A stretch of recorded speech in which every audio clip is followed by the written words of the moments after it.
In this episode of the podcast, the noted scholar of new religions, Massimo Introvigne, helps us take a look at a group that we knew in prior decades as the Unification Church, but is now known as the Family Federation for World Peace and Unification, a group that recently made the headlines in connection with an individual who assassinated the former Prime Minister of Japan. Dr. Introvigne helps us understand the Korean cultural context, some of its history, recent developments, as well as the related topics of deprogramming and brainwashing. We hope you'll enjoy this episode of the Multi-Faith Matters podcast.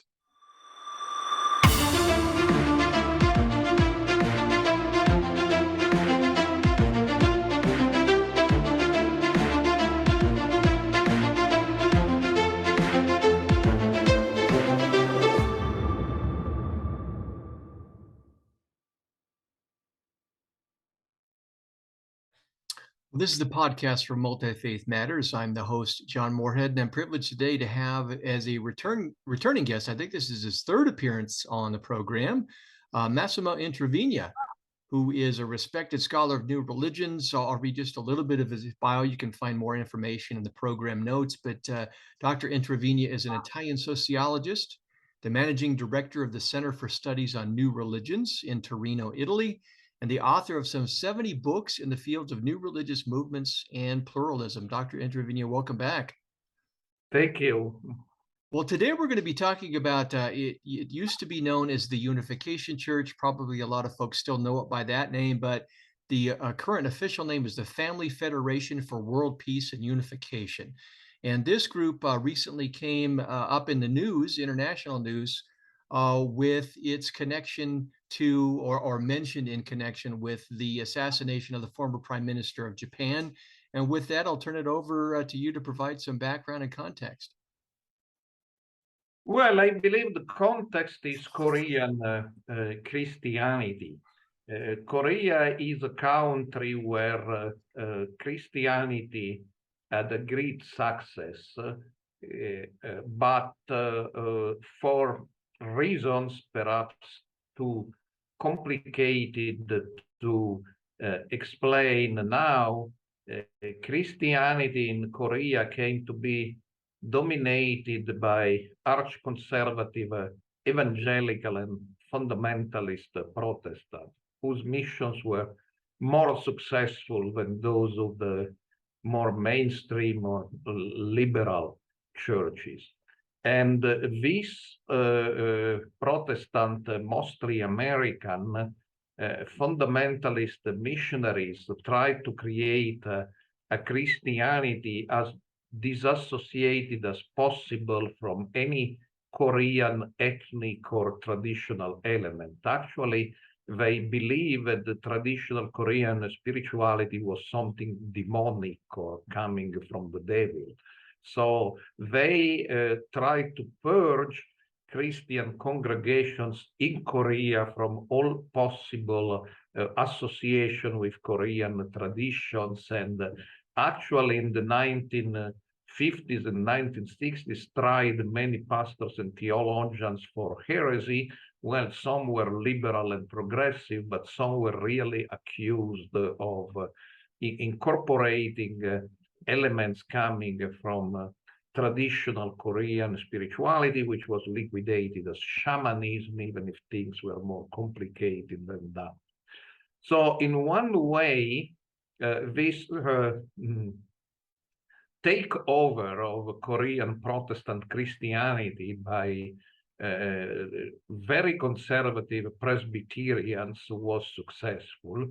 But on the other hand, it left room for new religious movements which were born in Korea, and they incorporated elements of Christianity and elements of Korean traditional spirituality, with an attention to miracles and healing and candles and exorcism and so on. So there was a flourishing in Korea of new religious movements, which became even more significant with the Korean War and displacement of many Christians from North Korea, where Pyongyang was known as the Jerusalem of Asia. It was a city where Christianity has been very successful to the south.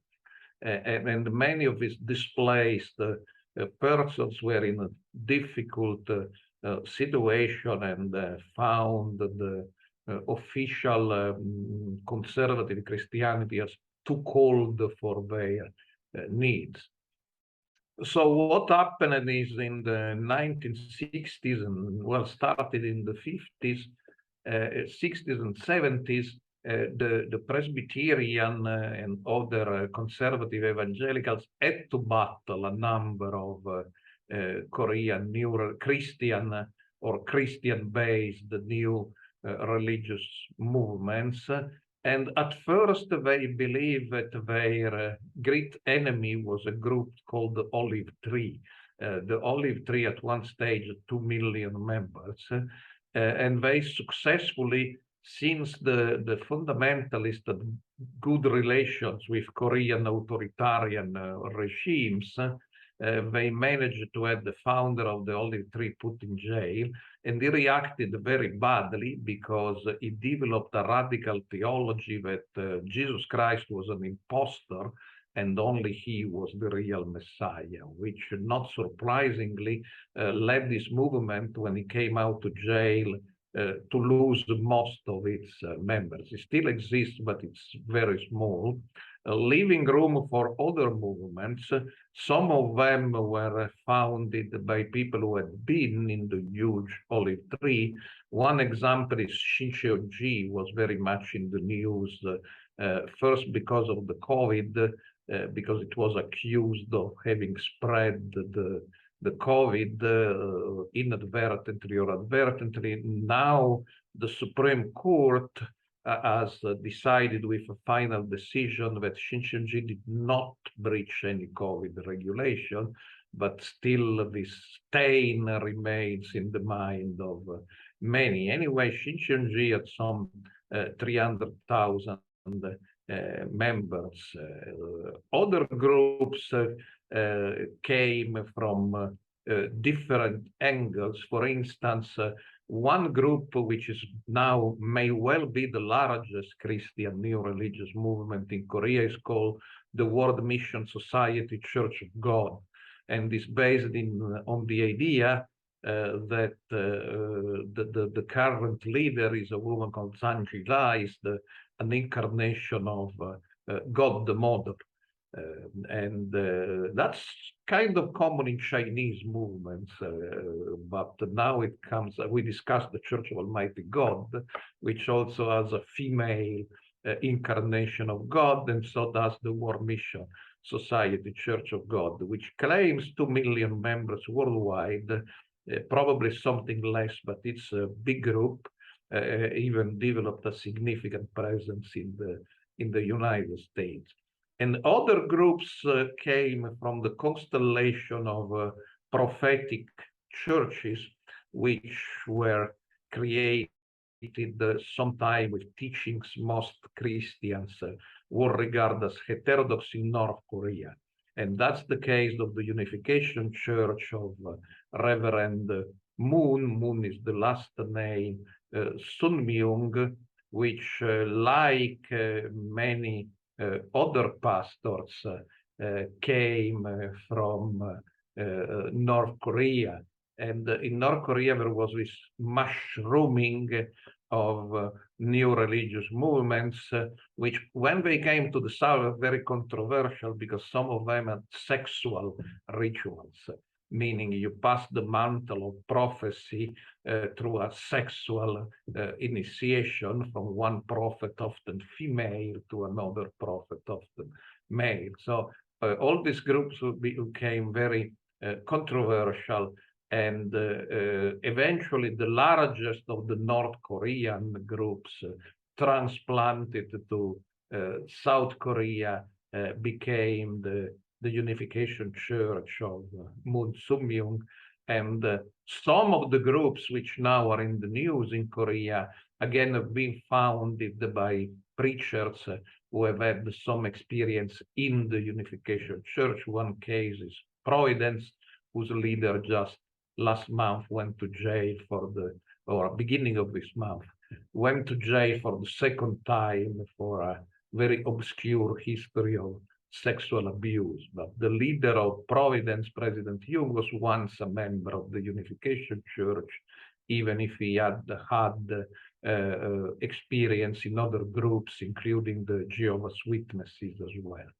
Now, the interesting question is, why is the Unification Church so famous? Because in Korea proper, the Unification Church is comparatively small, from 50,000 to 100,000 members, which is 1/3 of CESNUR and probably 1/10 of the World Mission Society, Church of God. And then in Korea, there are new religions with Taoist or Buddhist, not a Christian matrix like Daesun Shilyu with millions of members. So the Unification Church is a comparatively small group in the South Korean panorama. But why is it more famous?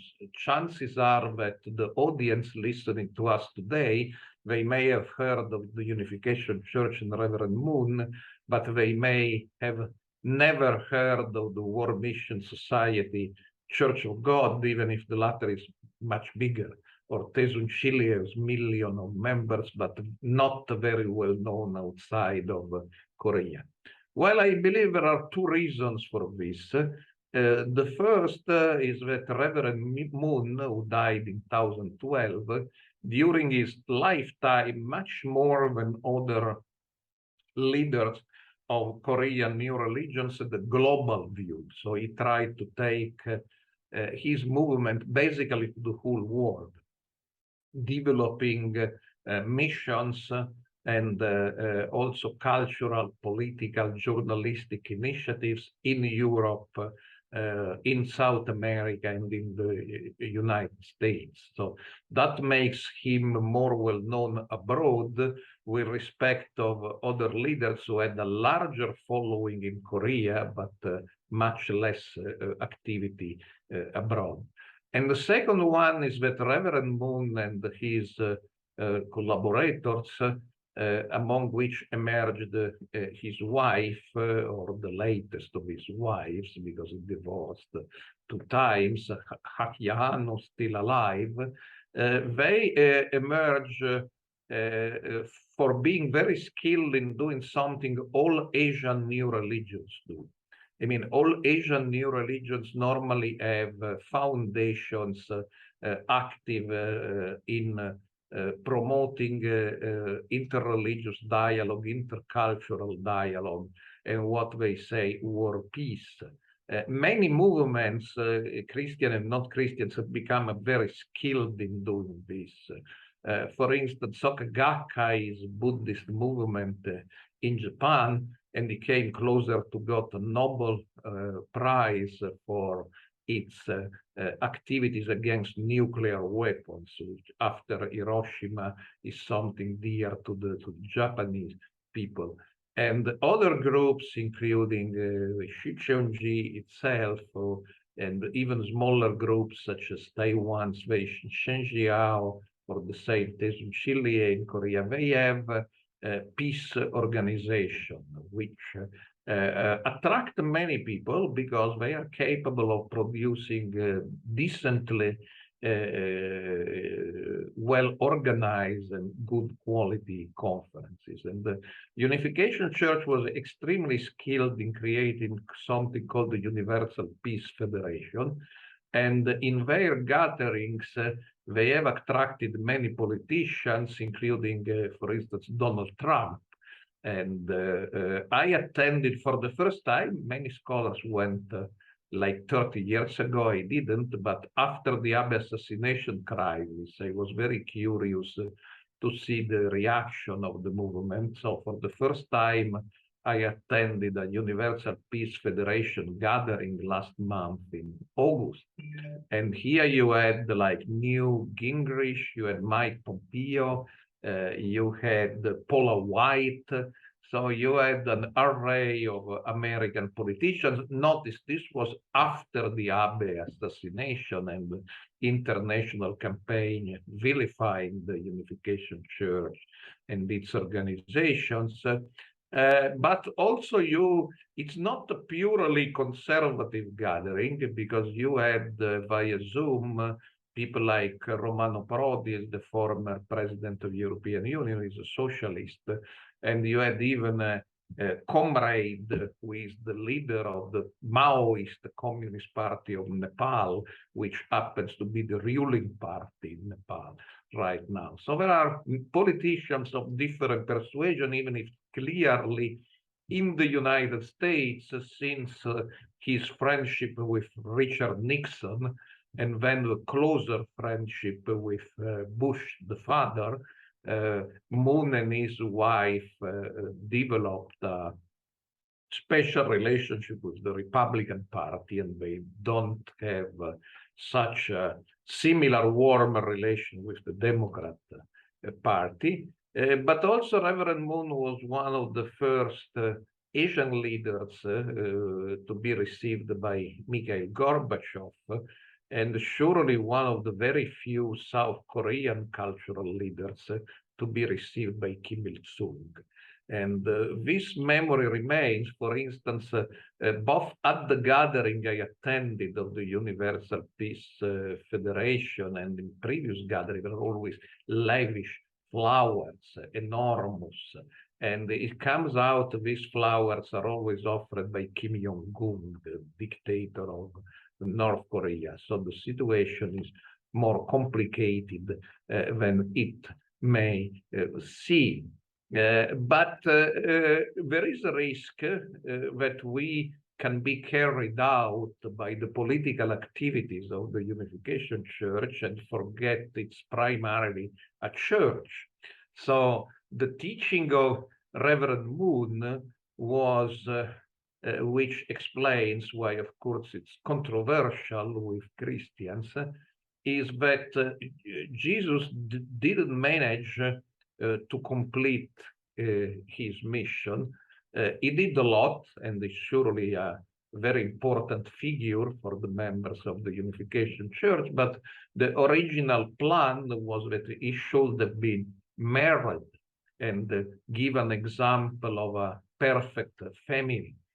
But because of the treason of Judas and the refusal of the milieu to accept him, Jesus could not complete his mission. So now it's needed a second Messiah to take the relay and to complete the part of the mission of Jesus, which was left unfinished, and with complicated numerological speculations, which are present in other Korean religious movements, only with different conclusions, obviously, comes out that this second Messiah is Reverend Moon himself, or perhaps was. So you need to be united to Reverend Moon and his third wife, Hakya Han, because they created the perfect family. Reverend Moon admits that he had otherwise didn't work out, but with Hakya Han it worked.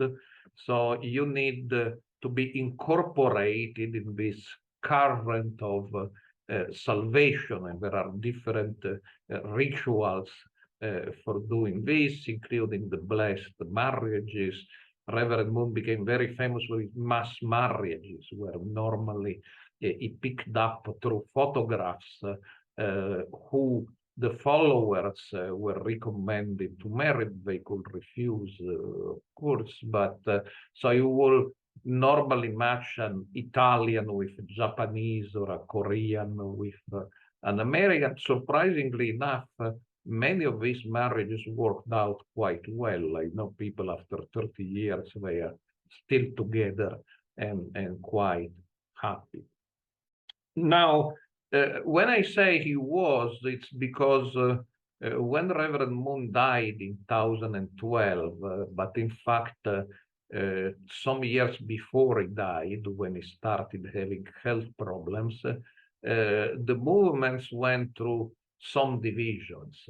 So on the one hand, it's important to note that a large majority of the members stayed with Reverend Moon's wife, Hakyan Moon, but the eldest surviving son and the youngest surviving son, one called Yun and one called Jung, but the name sounds very much the same. So the elder goes into under the Western name of Preston, and the younger goes into the Western name of Sean. Both are separated from the mainstream Unification Church and did their own thing. So now we have the Family Federation for World Peace and Unification. That's a name already adopted by Reverend Moon before he died, which is the main body and is led by Reverend Moon's widow out of Korea. But then we have something called the Family Peace Association, which is led out of the state of Washington by Preston Moon, the eldest son, who was married the daughter of one of the main leaders during Moon's time, Reverend Kwak. And Reverend Kwak also part of this schismatic organization. And then there is another schismatic organization called the Sanctuary Church or the Rod of Iron, headquartered in Newfoundland, Pennsylvania, not to be confused with Newfoundland in Canada. And this is often in the news because the youngest son of Reverend Moon, Sean Moon, is sort of a right-wing extremist and a great follower of Donald Trump, and often he preaches in military fatigue and the blessed weapons. Is very close to the National Association protecting the right to bear arms. And a brother who followed him, Justin Moon, who is another brother, but he has followed him rather than the mother. He inherited from Reverend Moon the weapon business. This was an important part, weapon factory of Reverend Moon's business activities. So because of you go there, I went, you see a lot of guns. It's a favorite of the journalists. But there are, of course, also theological reasons, because if you go to the gathering of the Family Federation, meaning the largest group, you see the theology insisting more and more on the messianic role, not of Reverend Moon, but of Mrs. Moon. So Mrs. Moon also has a messianic role. She has acquired some title, which curiously in part come from Catholic theology about the Virgin Mary, the Immaculate, the only begotten daughter of God. And so clearly there is an insistence on her own messianic role, which makes for the criticism by the schismatic groups that it's not the same religion as in the time of Reverend Moon, which has also economic implications, because Preston Moon in particular, he had some of the American assets, doesn't want to surrender to the church in Korea because it's a different church with a different theology, and I'm more the custodian of the original theology than my mother is. And then there are copyright issues. For instance, Mrs. Moon organization has sued the Sanctuary Church, the gun group in Pennsylvania, because it gives some sort of a bad image to the movement. And so they don't want to use certain terms which are typical of the Unification Church theology. So far they lost because these terms are hardly copyrightable. But anyway, there are three groups now, but one group, the group of Mrs. Moon, is certainly the largest, And also Preston Moon has his own peace organization, but called the Global Peace Foundation, but the Universal Peace Federation of Mrs. Moon is surely the largest and most visible and most important organization. Oh, that is a fascinating background. I feel like I'm getting a master class on the Unification Church and the Family Federation. Thank you for setting that broader context and history. When we began, we noted that there have been allegations in the media that there was a connection between the individual who assassinated the former Prime Minister of Japan and the Unification Church. Can you talk about, you've discussed this in your publication, Bitter Winter, that we'll put a link at the program notes. Can you talk about that connection there? Yeah, the connection is very simple, even if sometimes it becomes obfuscated in the media. Yamagami Tetsuya, Yamagami is the last name, who assassinated in July Shinzo Abe, or Abe Shinzo, in Nara, has never been a member of the Unification Church, but his mother is. She is to this very day. Now, 20 years ago, in 2002, the Yamagami's mother went legally bankrupt. She had to declare bankruptcy. And the son claims this happened because she gave extravagant donations she could not really afford to the Unification Church. And for this reason, he assassinated Abe. Now, what does Abe have to do with the Unification Church? Is not a member, but both he and Abe's grandfather, who was also Prime Minister of Japan, they have participated in activities of these auxiliary organizations of the Unification Church, including most recently the Universal Peace Federation. Actually, Abe has not been that prominent. I mean, he participated via Zoom during COVID to one of these meetings, and to another one, he sent a message. So, for instance, Donald Trump has been much more involved than Abe in the activities of the Universal Peace Federation, but Yamagami claimed he wanted to assassinate Mrs. Moon, but then, believe it or not, she's more protected than Abe, who is no longer in politics, and so he decided to assassinate Abe. I would say that in a way, the killer, Yamagami, has been remarkably successful because he has fueled an outrage, not so much against himself, but against the Unification Church, and in general, the excessive donations to religious organizations in Japan.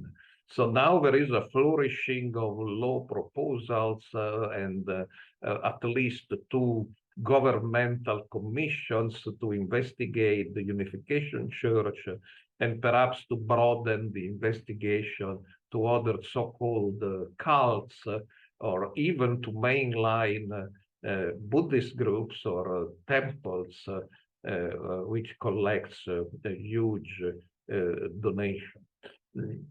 In Japan, this is not totally spontaneous because from many years, actually from some 25 years, there is an anti-cult association fighting the Unification Church, they call it a cult, called the National Network of Lawyers Against Spiritual Sales. And spiritual sales was a nickname coined by the media when in the 1980s, members of the Unification Church, they sold jewelry, seals, small pagodas, claiming to bring good luck for prices much higher than their values. These were private companies, but those who operated them were members of Unification Church and donated part of their profit to its So against these practices,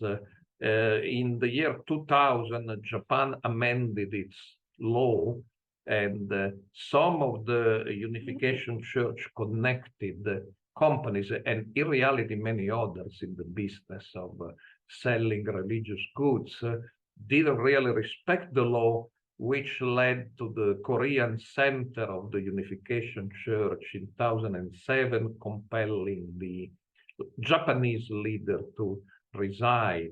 And after this, they claim that the number of incidents was reduced. Now, the anti-cult lawyer claims this is not true, but statistics released by the Ministry of Consumer Affairs show that the number of incidents of so-called spiritual sales connected with the Unification Church before the Abe assassination was decreasing from 1,000 to like 20 in 2021. Now, after the Abe assassination, the government created a hotline to denounce the practice of Unification Church, and this hotline got thousands of phone calls, but admittedly didn't verify them, so we don't know.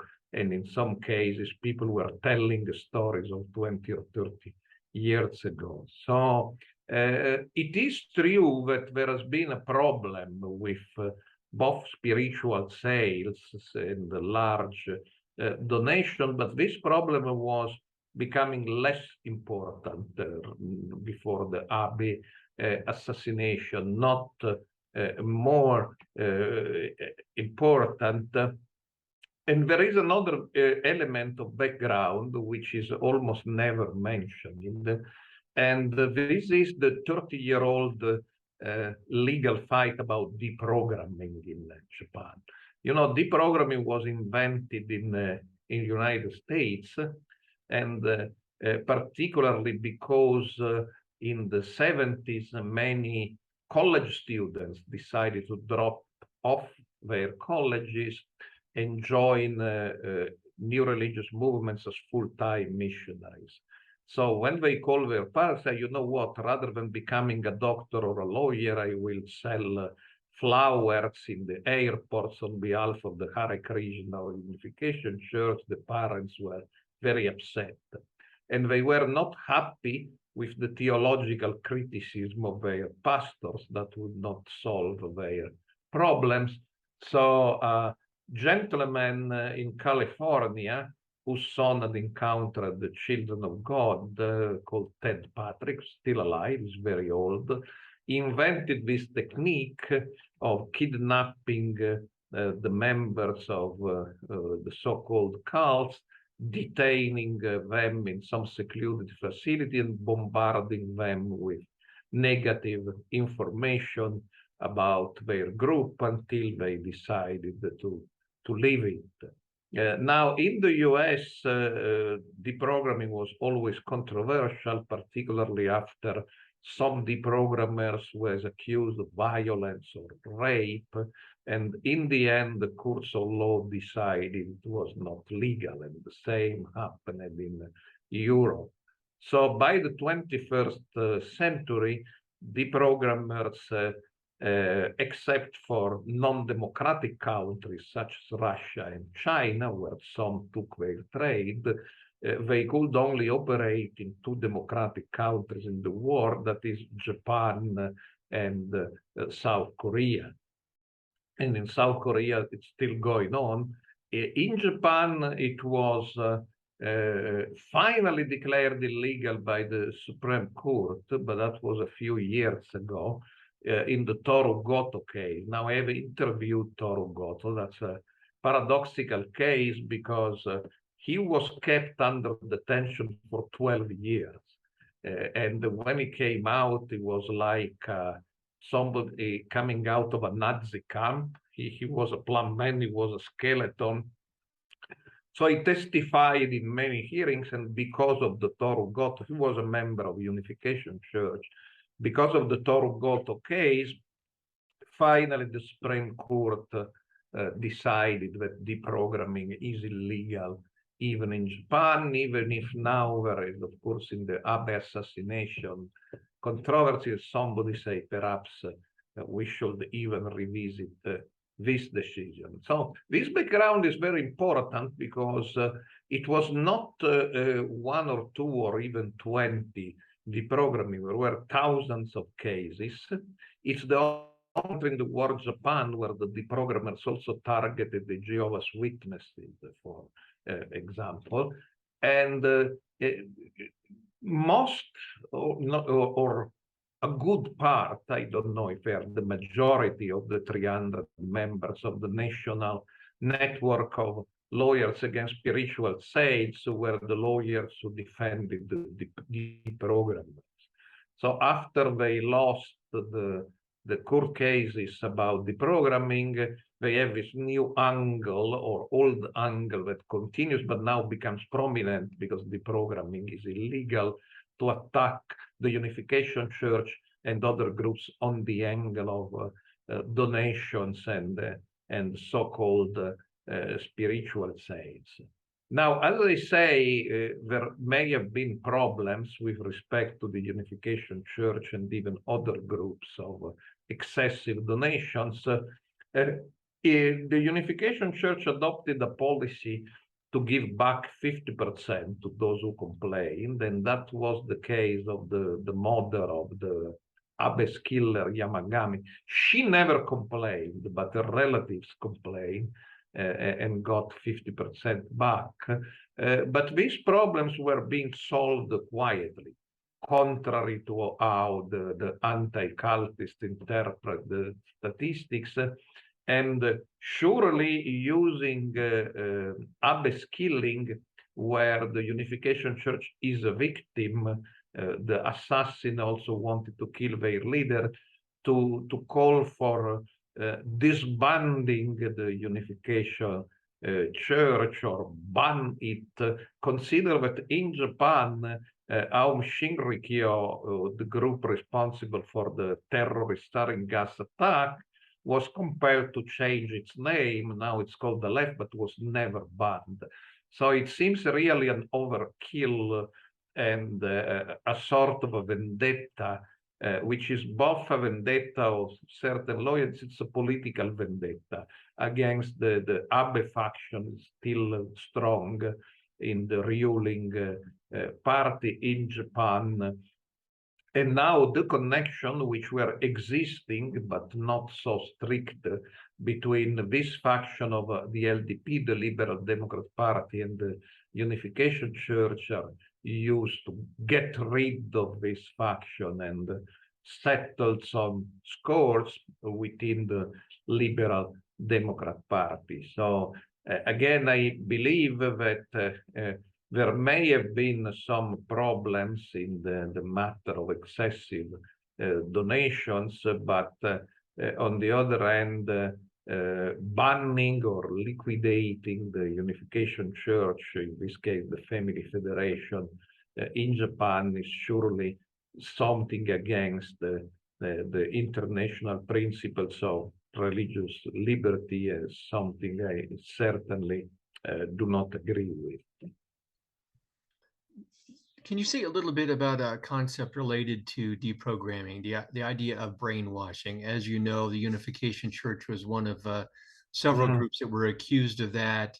You have Eileen Barker's great work debunking that, and you still have folks like Steve Hassan, a former Unification Church member, now he does work. He presents himself as a cult expert. Can you talk about that concept and how scholars have wrestled with it? And is the Unification Church, are those allegations still made, or is that largely a problem from prior decades?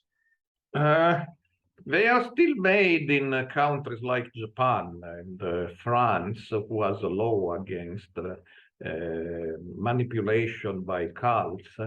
And there are, in fact, proposals to bring the French law to Japan, despite the fact that enforcing it has proved very problematic in France. I have a new small book published by Cambridge University Press, Brainwashing, a couple of months ago, And basically, brainwashing is a word coined by the CIA during the Cold War. They claimed they translated it from Chinese "see now," but "see now" is more like coercive persuasion. So brainwashing really comes from the sentence, "they wash your brain clean," which is part of Orwell's novel 1984. So Orwell was describing imaginary country model after Stalin's Soviet Union. So the war was coined by one Edward Hunter, who was a CIA agent who had cover work as a journalist, Miami Daily Herald, and was used in its, I would say, first decade of existence, almost only to describe something that the bad Chinese communists and Soviet communists did to people to convert them to communism. And then in the United Kingdom, psychiatrist called William Sargant, who was a famous psychiatrist. He was the president of the World Organization of Psychiatrists, wrote a famous book, A Battle for the Mind, where he argued that brainwashing has not been invented by the communists, but they borrow it from religion. And he didn't mean cults, he meant mainline religion. And the two examples he gave were the Jesuits and the Methodists. But he also mentioned the Salvation Army, and in the end he said that if we read as modern psychiatrists the story of the conversion of St. Paul, it's clear that Paul the Apostle didn't see Jesus or fell from a horse. He was brainwashed by the other, by the Christians. So he really, he was a kind of anti-religious man who would only save old paganism he kind of liked. But of course, his book sold well, but his theory was not very successful because of course, many people wouldn't believe that Christianity is evil. So it's another generation of psychiatrists or clinical psychologists built on the work of Sargant, and the main name was Margaret Singer in the United States, and said in reality brainwashing is not used by all religions, but only by some religions, which should be called cults. Actually, this is why we call them cults. Cults convert through brainwashing, and religion convert by inviting you to use your free will or your mind. And so the modern theory of brainwashing was built, which used some pieces of the research of people like Robert J. Lifton, coercive conversion in China, but less than people like Singer claimed, because Lifton is still alive. Again, Lifton doesn't like religion in general, cults in particular, but Lifton studied something different, which was happened in Chinese jails with the use of torture and drugs and beating people. And that's not what the Unification Church is accused of doing, or Scientology for that matter is accused of doing. So this idea was there is this sort of very effective technique of changing the mind of the people some cults use, and in fact that makes them cults. And this theory became very successful, particularly after some shocking events like the mass suicides and homicides of the People's Temple in Guyana. And in Europe, the same role was played by the Order of the Solar Temple, in Japan by the terrorist attacks of Aum Shinrikyo, because these events were difficult to understand. In Europe, in particular, the Order of the Solar Temple was a group of rich people. So you could not even explain it. These are desperate, marginal people. So brainwashing became popular, was even legislated against in France. But then starting already from the book by Eileen Barker, 1984, about the Unification Church, the making of a Mooney, it was deconstructed mostly through statistical work, showing that out of 100 people who went to a weekend seminar of the Unification Church, so in theory were subject to brainwashing, only 2 or 3 converted, and perhaps only 1 was still a member of the Unification Church after 5 years. So the percentages are very low. And while it is true, of course, that the new religious movements, like the old religions, always try to develop methods to persuade people to join, there is nothing magical or irresistible in new religious movements that explain the conversion. And this mistake, I would add, has been done before, because many believe that the success of the Jehovah's Witnesses was done to their door-to-door sales technique, and they were even studied by secular companies like Avon Cosmetics. But in fact, now we know that the door-to-door of the Jehovah's Witnesses was never very effective, and now it is being almost abandoned that they do place tents in the streets, because most of the people converting to the Jehovah's Witnesses and they convert because of personal relations, which is the way people normally switch religion. So the door-to-door in the Jehovah's Witnesses was much more significant to motivate those who were already Jehovah's Witnesses. It was like a crash course, because they had to explain to largely uninterested people their religion, so they became better Jehovah's Witnesses, but they didn't have any magical technique to convert people. So that mistake, as I say, was made before. Unification Church also was never very successful in getting high numbers of converts. They had motivated converts, very dedicated people, but the numbers were never very spectacular. So all the story of brainwashing, I believe it has been debunked by scholars of new religious movement, but it's still very popular in the media because it's a quick fix.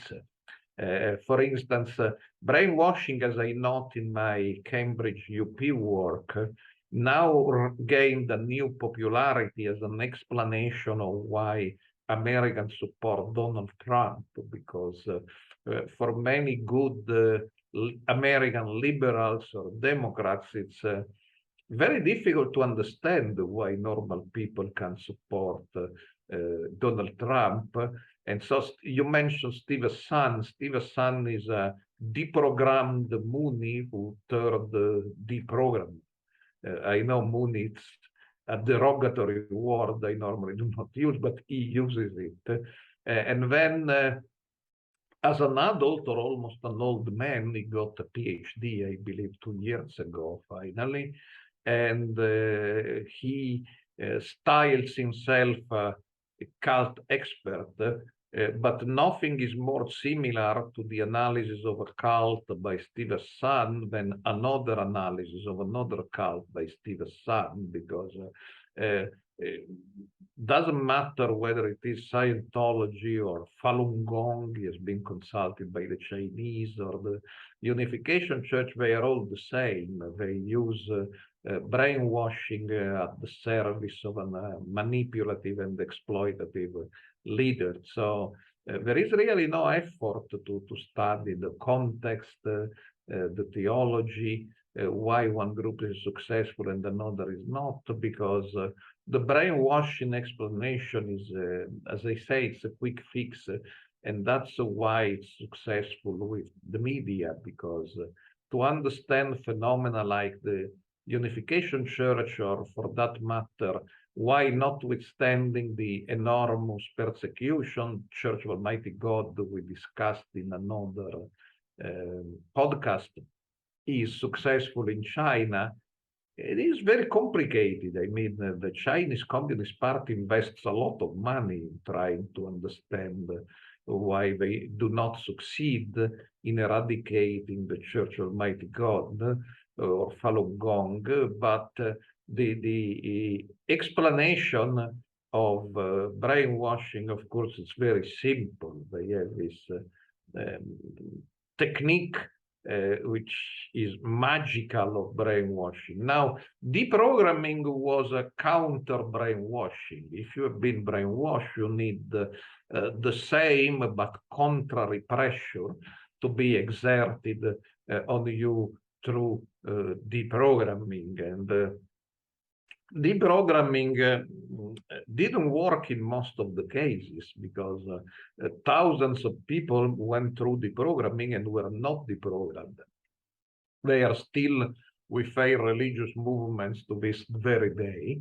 In some cases, and Hassan, for instance, always uses the example of himself, deprogramming did work, but I would say it did work if people perhaps already had some doubts, or were in a way not excluding the possibility of leaving their former religious movement. But Korea and Japan are quite spectacular cases, because, for instance, in Korea, Xi Jinping has collected statements by 4,000 or 5,000 people who were deprogrammed, in some cases horribly beaten. At least in one case, the deprogrammee died, which led to great street protests in Korea in 2018. And all these people who signed statements, they are still members of Xi Jinping. So, and there are similar stories in the Unification Church. There is a story of a girl who, in Japan, who accused the deprogrammer of having raped her. It's true, when she got scared of the consequences of the trial and she withdrew her statement, but the father who had hired the deprogrammer went into a depression and ended up committing suicide. So there are many tragical stories, and I believe even some former deprogrammers now would agree with me that deprogramming was never the solution to these problems. Well, Dr. Introvigne, this, as always, has been a fascinating conversation. You've taken a group that a lot of Christians think they know from prior decades, and helped us understand it, its context and its history, and how it's playing out in current events. Thank you so much for coming back on the podcast and sharing your expertise. Thank you. Thank you. Again, this is the podcast of Multi-Faith Matters. Look in the program notes for more information on Dr. Introvigne's work. I'll link to the books that he's mentioned in our conversation here, and at the end, a link to our prior conversations that we've had in the podcast. Thanks to all my viewers and listeners. Until the next episode. Thank you.